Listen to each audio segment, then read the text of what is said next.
While eating grilled corn, he suddenly stumbled upon a money-making opportunity. He watched his son sweating profusely from the hot sauce, yet still devouring it with obvious delight. He realized that everyone around him seemed addicted to spicy flavors, so he decided to create a spicy chip to escape his fate as a janitor. He and his family bought all kinds of peppers and started developing the spicy chips, while other factories were using chemicals to synthesize capsaicin. Richard firmly believed that only by using natural ingredients and constantly adjusting the ratios could he create the most authentic, addictive Mexican-style heat. Eventually, he found the perfect balance between peppers and chips.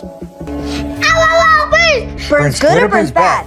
It burns good. Although the hot sauce was perfected, Richard was just a janitor at the factory. His idea was ignored by company executives, who even mocked him publicly, saying if he was so great, why was he still just a janitor? So Richard called the CEO of the parent company directly and passionately pitched his hot sauce. The CEO was moved by Richard's enthusiasm. Richard got the address to mail samples, and soon he and his wife carefully packed up a large box of samples and sent them off. When the CEO tasted the first bag of chips, he was completely hooked. He didn't even bother wiping his hands before immediately calling back to say he wanted to visit the factory personally. When word got back to the factory, the old guard executive panicked. He publicly berated Richard, warning that if the CEO ultimately rejected this proposal, the factory could go under and all the workers would lose their jobs. Richard began doubting himself. When he got home and his wife learned everything, she told him firmly that she would stand by him no matter what. After that, she studied relevant books with him and helped him rehearse his presentation over and over. When the CEO arrived at the factory, Richard was still incredibly nervous, especially when asked about market share and similar questions. He completely froze. So he simply put down his prepared speech and started describing the spicy chips in his own plain language, talking about how much ordinary people loved spicy food. His sincerity moved the CEO, who decided on the spot to invest in the product. However, when Flamin Hot Cheetos officially launched, the market response wasn't what they'd hoped for. It quickly became a slow-moving item on supermarket shelves. The factory manager decided to stop production, and Richard hit rock bottom again. Then it suddenly dawned on him. The problem wasn't the product itself. The factory hadn't advertised the spicy chips at all, so most people didn't even know they existed. So Richard contacted old friends and asked them to help with street marketing. They took to the streets to promote the product, handing out free samples to passersby. Richard even brought his family to supermarkets and bought every single bag of Flamin Hot Cheetos off the shelves. Whenever other customers looked their way, he would enthusiastically recommend the snack. Before long, demand for Flamin Hot Cheetos exploded. The craze swept through the streets. The CEO immediately placed an order for 8 million units,